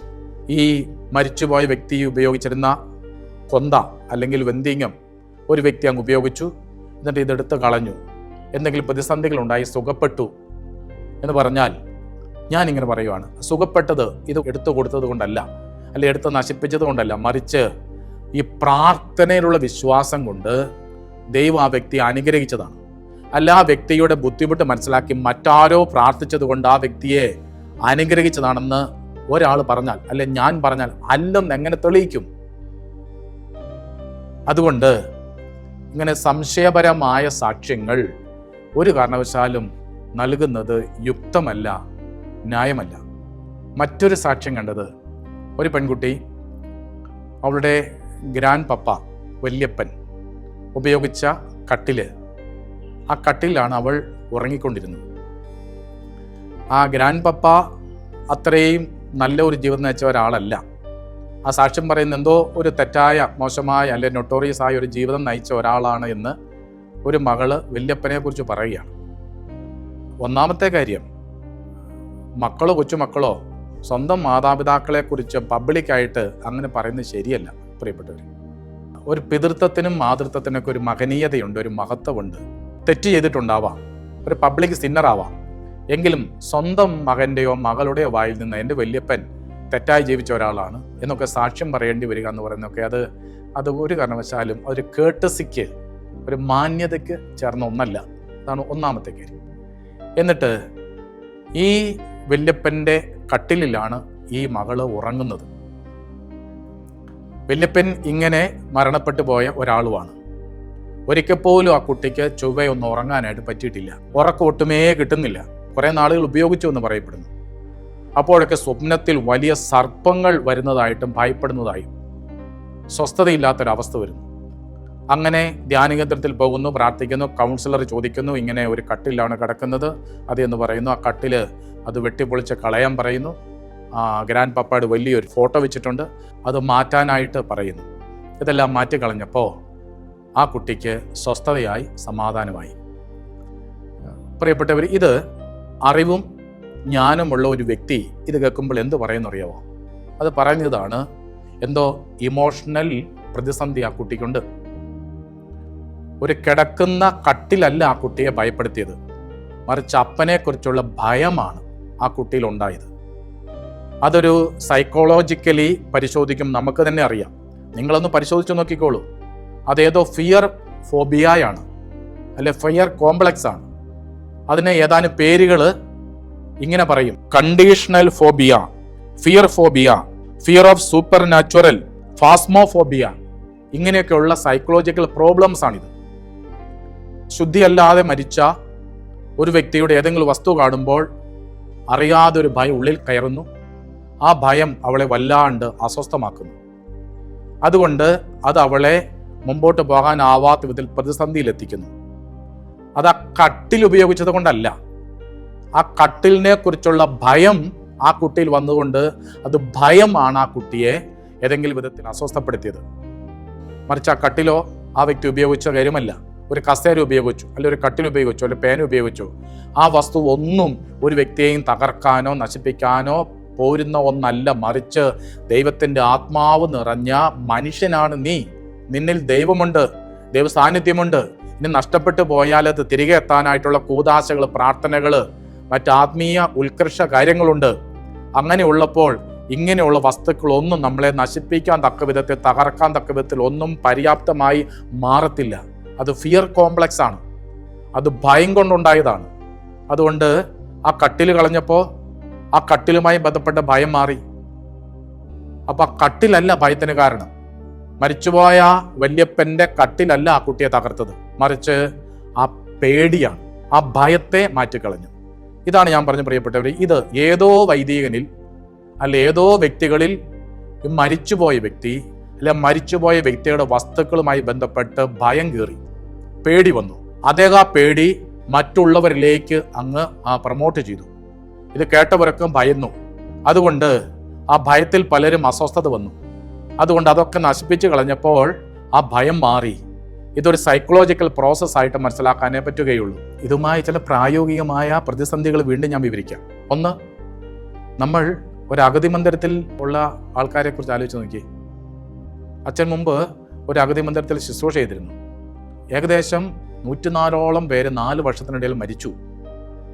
ആ കട്ടിലാണ് പിന്നീടുള്ളവരെല്ലാം ഉപയോഗിച്ചുകൊണ്ടിരിക്കുന്നത്, എല്ലാവരും ഉപയോഗിച്ചുകൊണ്ടിരിക്കുന്നത്. അപ്പൊ അങ്ങനെ വരുമ്പോൾ അവരെന്ത് ചെയ്യും? അടുത്തൊരു പ്രായോഗിക പ്രതിസന്ധി, പണം, കറൻസി. നിങ്ങൾ ആലോചിച്ച് നോക്കി, ഈ കറൻസി കൈകാര്യം ചെയ്ത് എത്ര പേര് മരണപ്പെട്ടു പോയി. അവിടെ കയ്യിരുന്ന കറൻസി ഒക്കെ നമ്മുടെ കയ്യിൽ വന്നിരിപ്പില്ലേ? അതെല്ലാം കത്തിച്ച് കളയണോ? ഇതിലേതാണ് മരിച്ചുപോയവർ ഉപയോഗിച്ച പണം എന്നെങ്ങനെ അറിയും? ഒരു ചേട്ടനിൽ 1 ലക്ഷം രൂപയുണ്ടായിരുന്നു, ആ ചേട്ടൻ മരിച്ചുപോയി. ആ പണം മക്കളെടുത്തു, എന്നിട്ട് അതുമായി എന്തെങ്കിലും ക്രയവിക്രയം നടത്തി. ആ പണം ആ വ്യക്തിയുടെ കയ്യിലെത്തി. എന്തു ചെയ്യും? മനുഷ്യരുടെ കയ്യിലുള്ള പണമൊക്കെ കൈകാര്യം ചെയ്ത ഒത്തിരി മരിച്ചവരില്ലേ? അപ്പൊ അവരുടെ പണമായി മാറിയില്ലേ? ഇവരുടെ കയ്യിലേക്ക് വരുമ്പോൾ ഉടമസ്ഥ അവകാശം മാറി, ശരി തന്നെ, എങ്കിൽ പോലും അത് മരിച്ചവർ ഉപയോഗിച്ചതല്ലേ? എന്തു ചെയ്യും? ഇങ്ങനെയുള്ള ഗൗരവമായ പാസ്റ്ററൽ പ്രശ്നങ്ങളും വിശ്വാസ പ്രതിസന്ധികളും തെറ്റായ പ്രബോധനങ്ങൾ ഈ ആധുനിക കാലത്ത് ജ്ഞാനവും അറിവും ബോധ്യവും വിദ്യാഭ്യാസമുള്ള കാലഘട്ടത്തിൽ ഇങ്ങനെ തെറ്റ് പഠിപ്പിക്കാനായിട്ട് പാടില്ല. ഇത് ബന്ധപ്പെട്ട അധികാരികൾ ഇത് മനസ്സിലാക്കി തിരുത്തേണ്ടതാണ്. ഒത്തിരി ധ്യാനകേന്ദ്രങ്ങൾ, ഒത്തിരി ധ്യാനഗുരുക്കന്മാരും ഉണ്ട്. പക്ഷെ പലരും സഭയുടെ പ്രബോധനങ്ങളെക്കുറിച്ച് ആഴമായ ബോധ്യം ഇല്ലാത്തത് കൊണ്ട് അവർക്ക് ഉള്ളിൽ തോന്നുന്നതും എവിടെയോ വായിച്ച് കേട്ടതും അനുഭവത്തിലൂടെ ഗ്രഹിച്ചതുമായ കാര്യങ്ങൾ ആധികാരികതയോട് പ്രസംഗിക്കുകയാണ്. അത് തെറ്റാണ്. പത്രോസ്ലീഹയുടെ 2-ാം ലേഖനം 1-ാം അധ്യായത്തിന്റെ 20-ാം തിരുവചനം, ആദ്യമേ നിങ്ങൾ ഇത് മനസ്സിലാക്കുവിൻ, വിശുദ്ധ ലിഖിതങ്ങളിലെ പ്രവചനങ്ങളൊന്നും ആരുടെയും സ്വതന്ത്രമായ വ്യാഖ്യാനത്തിനുള്ളതല്ല. അത് കൃത്യതയോടെ ഞാൻ വായിക്കാം. ആദ്യം നിങ്ങൾ ഇത് മനസ്സിലാക്കുവിൻ, വിശുദ്ധ ലിഖിതങ്ങളിലെ പ്രവചനങ്ങളൊന്നും തന്നെ ആരുടെയും സ്വന്തമായ വ്യാഖ്യാനത്തിനുള്ളതല്ല. എന്തുകൊണ്ടെന്നാൽ പ്രവചനങ്ങൾ ഒരിക്കലും മാനുഷിക ചോദനയാൽ രൂപം കൊണ്ടതല്ല, പരിശുദ്ധാത്മാവിനാൽ പ്രചോദിതരായി ദൈവത്തിന് മനുഷ്യർ സംസാരിച്ചവയാണ്. അതുകൊണ്ട് പ്രിയപ്പെട്ടവരെ, ഈ ഫെയ്ത്ത് ഡിപ്പോസിറ്റ് എന്ന് പറയുന്നത്, വിശ്വാസ പൈതൃകം, അത് ക്രിസ്തു ഏൽപ്പിച്ച സഭയാണ്. യേശു ഒരു നിയമഗ്രന്ഥം എഴുതി തന്നിട്ടില്ല. യേശു പ്രബോധനം നൽകി. എന്നിട്ട് ആ പ്രബോധന അധികാരവും ആ പ്രബോധന പാരമ്പര്യവും സ്ലീഹന്മാരെ ഏൽപ്പിച്ചു, എന്ന് വെച്ചാൽ സഭയെ ഏൽപ്പിച്ചു. അതുകൊണ്ട് സഭയ്ക്കാണ് ആധികാരികമായ കടമയും ബാധ്യത. എന്ത്? ഈ ഫെയ്ത്ത് ഡിപ്പോസിറ്റ് കറയേശാതെ, മൂല്യശോഷണം വരാതെ സംരക്ഷിക്കേണ്ട ബാധ്യത സഭയ്ക്കാണ്. ഒന്ന്. രണ്ടാമത്, അത് അടുത്ത തലമുറയിലേക്കും ജനങ്ങളിലേക്കും എത്തിക്കേണ്ട സുവിശേഷ പ്രഘോഷണം ചെയ്യേണ്ടത് സഭയാണ്. അത് തെറ്റുവരുത്താതെ കൃത്യതയോടെ ചെയ്യാനായിട്ട് ഓർമ്മപ്പെടുത്തുന്നുണ്ട്. അതുകൊണ്ട് തന്നെയാണ് 21 കൗൺസിലുകളും ഇരുന്ന് പരിശോധിച്ചോളുക. നിക്യാ സൂനോദോസ് മുതൽ രണ്ടാം വത്തിക്കാൻ സുനോദോസ് വരെ. ആദ്യകാലങ്ങളിലെ കുറെ സുനോദോസുകൾ തെറ്റായ പ്രബോധനങ്ങളെ തിരുത്താൻ വേണ്ടി മാത്രം വിളിച്ചു ചേർത്തതായിരുന്നു. നിരവധി പാഷണ്ഡതകൾ, നിരവധി തെറ്റായ പ്രബോധനങ്ങൾ അത് വൈദികർ പഠിപ്പിച്ചിട്ടുണ്ട്, മെത്രാൻ പഠിപ്പിച്ചിട്ടുണ്ട്, പലരുമുണ്ട്. ഡൊണാറ്റസ് എന്നിവരുള്ള ഒരു മെത്രാൻ, ആഫ്രിക്കയിൽ നിന്നുള്ള ഒരു മെത്രാനായിരുന്നു. അദ്ദേഹം തെറ്റായി പഠിപ്പിച്ച ഒരു പാഷണ്ഡതയാണ് ഡൊണാറ്റിസം. അതുകൊണ്ട് വൈദികർക്ക് പ്രബോധനത്തിൽ തെറ്റുപറ്റാം, അതുപോലെ തന്നെ മെത്രാന്മാർക്ക് തെറ്റുപറ്റാം, പലർക്കും തെറ്റുപറ്റാം. അതുകൊണ്ട് തെറ്റുകൂടാതെ ഇവയെ സൂക്ഷിക്കേണ്ടതും അത് പ്രചരിപ്പിക്കേണ്ടതും സഭയുടെ ബാധ്യതയാണ്. അതുകൊണ്ട് സഭയുടെ ആധികാരിക പ്രബോധനങ്ങൾ അറിയാതെ സുവിശേഷത്തെ ആഴമായി വിശകലനം ചെയ്ത് തെറ്റില്ലാതെ പഠിപ്പിക്കാൻ പറ്റാത്തവരാരും സുവിശേഷ പ്രഘോഷണ മേഖലയിൽ നിൽക്കാൻ പാടില്ല എന്ന് സഭ ഓർമ്മപ്പെടുത്തേണ്ടതാണ്, തെറ്റിദ്ധരുത്തേണ്ടതാണ്. ഇനി ഇതുമായി ബന്ധപ്പെട്ടുള്ള ഇതുവരെ അവൈലബിൾ ആയിട്ടുള്ള മരിച്ചവരുടെ വസ്തുക്കളുടെ ഉപയോഗവുമായി ബന്ധപ്പെട്ടുള്ള നിരവധിയായ സഭാ പ്രബോധനങ്ങളുടെ പേരുകൾ താഴെ ഞാനൊന്ന് പറയാം. അതിനു മുമ്പ് ഞാനൊരു കാര്യം പറഞ്ഞോട്ടെ. സഭയുടെ ഔദ്യോഗിക പ്രബോധനം എന്ന് പറഞ്ഞാൽ എന്താണ്? പരിശുദ്ധ കത്തോലിക്ക സഭ പഠിപ്പിക്കുക എന്ന് പറഞ്ഞാൽ എന്താണ്? അതിന് രണ്ട് ഔദ്യോഗിക പ്രബോധനങ്ങളാണുള്ളത്. ഒന്ന് മാർപ്പാപ്പയാണ്, രണ്ട് സൂനോദോസുകളാണ്, മൂന്ന് മാർപ്പാപ്പയോട് ചേർന്നുള്ള ലോകത്തെമ്പാടുമുള്ള മെത്രാന്മാരോട് ചേർന്നുള്ള ഐക്യമാണ്. മാർപ്പാപ്പയോട് ചേർന്ന് പഠിപ്പിക്കുകയാണ്. അതിനാ കോളേജ് ഓഫ് മജിസ്റ്റേരിയം എന്ന് പറയുന്നത്. നാലാമതായി മാർപ്പാപ്പയുടെ കീഴിലുള്ള ഡിപ്പാർട്ട്മെന്റുകൾ മാർപ്പാപ്പയുടെ അംഗീകാരത്തോടെ നൽകുന്ന ആധികാരിക പ്രബോധന രേഖകളാണ്. ഈ 4 സോഴ്സുകളാണ് സഭയുടെ അടിസ്ഥാനമായ പ്രബോധന മാർഗങ്ങൾ. ഇത് നമുക്ക് അവൈലബിൾ ആയി നമുക്ക് ലഭിക്കുന്നത്, നമ്മുടെ സ്വാഭാവിക ജീവിതത്തിൽ അവൈലബിൾ ആകുന്നത് കത്തോലിക്ക സഭയുടെ പ്രബോധനം, CCC catechism of the Catholic church, Vatican സൂനോദോസുകൾ അല്ലെ സൂനോദോസുകൾ പ്രമാണ രേഖകൾ, കാനൻ ലോ, അതുപോലെ തന്നെ സുവിശേഷം, സഭാ പിതാക്കന്മാരുടെ പ്രബോധനങ്ങൾ. ഇത്രയുമാണ് ആധികാരികമായ രേഖകളായി നമ്മുടെ മുമ്പിലുള്ളത്. ഞാൻ മറ്റൊരു കാര്യം കൂടെ പറയാം. അതെന്താണെന്ന് അറിയാവോ?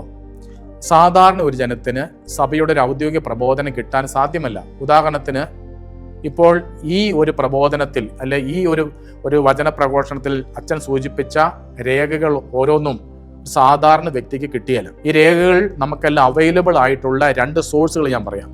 ഒന്ന് AAS ആക്ട അപ്പോസ്തോലിക് സേദിസ്, ഫുൾ ഫോമാണ്. അതെന്താണെന്ന് ചോദിച്ചാൽ വത്തിക്കാന്റെ ഗസറ്റാണ്. അതുകൊണ്ട് വത്തിക്കാനിൽ നിറങ്ങുന്ന ഔദ്യോഗിക പ്രബോധനങ്ങളെല്ലാം ലീഗലായിട്ട് ബൈൻഡിങ് ആയിട്ടുള്ള ഔദ്യോഗിക രേഖകളൊക്കെ ഈ ഗസറ്റിൽ പ്രസിദ്ധീകരിക്കും. അത് നമുക്ക് ഇന്റർനെറ്റിൽ അവൈലബിൾ ആണ്. AAS Acta Apostolicae Sedis. Catechism of the Catholic church CCCയിൽ 2003 ഫ്രാൻസിസ് മാർപ്പാപ്പ നൽകിയ പ്രബോധനം ഇല്ല, അത് കൊടുത്തിട്ടില്ല. കാരണം അതിനുശേഷം വന്ന പ്രബോധനങ്ങളൊക്കെ നമുക്ക് ലഭ്യമാകുന്നത് ഈ വിധത്തിലാണ്. ഒന്ന്. രണ്ടാമത്തെ ഒരു സോഴ്സ് എന്ന് പറയുന്നത് മജിസ്റ്റേരിയം AI. അതൊരു AI ആപ്പാണ്. ഈ AI ആപ്പിൽ സഭയുടെ ഔദ്യോഗിക പ്രബോധനങ്ങളെല്ലാം മുഴുവനും അവൈലബിൾ ആണ്. അതുകൊണ്ട് ഈ ആപ്പ് ഡൗൺലോഡ് ചെയ്ത് കഴിഞ്ഞ് ഇതിലെ പരിശോധിച്ചാൽ മരിച്ചവരുടെ വസ്തുക്കളുടെ ഉപയോഗവുമായി ബന്ധപ്പെട്ട എന്തെല്ലാം ഡോക്യുമെന്റുകളുണ്ട്, ഇതിലെന്തെല്ലാം പഠിപ്പിക്കുന്നുണ്ട് കൃത്യമായി നിങ്ങൾക്ക് തന്നെ മനസ്സിലാക്കാനായിട്ട് സാധിക്കും. ഇനി അവൈലബിൾ ആയിട്ടുള്ള മരിച്ചവരുടെ വസ്തുക്കൾ ഉപയോഗവുമായി ബന്ധപ്പെട്ട രേഖകൾ, അച്ഛൻ്റെ പക്കൽ കിട്ടിയ രേഖകൾ മുഴുവനും താഴെ പേര് പറയുകയാണ്. ആദ് റിസർജന്തും കും ക്രിസ്തോ 2016 വന്നിരിക്കുന്ന document. Relics in the church authenticity and preservation 2017 വന്നിരിക്കുന്ന ഡോക്യുമെന്റ്. PM എത്ത് കോൺസ്തന്തം 1963 വന്നിരിക്കുന്ന document. Order of Christian funeral, ഇതുമായി ബന്ധപ്പെട്ട കാനൻ നിയമങ്ങൾ, canon number 1176, canon number 1180, canon number 1190, canon number 1189, canon number 1299, canon number 1300, 2002 directory of popular piety and liturgy, council of Trent 1563 about saints and relics, 2001 circular letter the pastoral function of ecclesiastical museum 2023 Francis മാർപ്പാപ്പ നൽകിയ ഒരു പ്രബോധനം. Congregation for the doctrine of faith 2002 dicastery of the divine worship department മാർപ്പാപ്പയുടെ അധികാരത്തോട് നൽകിയ പ്രബോധനം number 236, 237, 251. പ്രിയപ്പെട്ടവരെ, ഇത് സമഗ്രമായൊരു പഠനം നടത്തി ആധികാരികമായി ഓരോ ഡോക്യുമെന്റുകൾ എടുത്ത് വിശദീകരിച്ച് പോകുമ്പോൾ ധാരാളം സമയം വരും എന്നതുള്ളത് കൊണ്ടാണ് ഈ ഡോക്യുമെന്റിന്റെ പേരുകൾ മാത്രം ഉച്ചരിച്ച് കടന്നുപോയത്. അവസാനിപ്പിക്കട്ടെ. കത്തോലിക്ക സഭ ഒരിടത്തും മരിച്ചവരുടെ വസ്തുക്കൾ ഉപയോഗിക്കാൻ പാടില്ല എന്ന ഒരു പ്രബോധനത്തിന് നൽകിയിട്ടില്ല. മറിച്ച് ഉപയോഗിക്കാം എന്ന് വ്യക്തതയോടെ ഓർമ്മപ്പെടുത്തിയിട്ടുണ്ട്. സഭാപ്രബോധനങ്ങൾ എന്താണെന്ന് തിരിച്ചറിയാനും പഠിപ്പിക്കാനും ബാധ്യതയുള്ളവർക്ക് ഒട്ടും ഒരുക്കമില്ലാതെ, പ്രബോധനങ്ങളെക്കുറിച്ച് വേണ്ട വിധത്തിൽ പഠിക്കാതെ തെറ്റായ പ്രബോധനങ്ങളും വിശ്വാസികളെ വഴിതെറ്റിക്കുകയും ഭീതിയിലാഴ്ത്തുകയും ചെയ്യുന്ന പ്രബോധനങ്ങൾ, പഠനങ്ങൾ നൽകാൻ പാടുള്ളതല്ല. അത് സഭയെ മുറിപ്പെടുത്തും, അത് സഭയെ തകർത്തുകളയും, വിശ്വാസികളുടെ വിശ്വാസത്തെ അത് തകർത്തുകളയും. ആയതിനാൽ തെറ്റുകൾ തിരുത്താൻ ബന്ധപ്പെട്ടവർ തീരുമാനമെടുക്കേണ്ടതാണ്.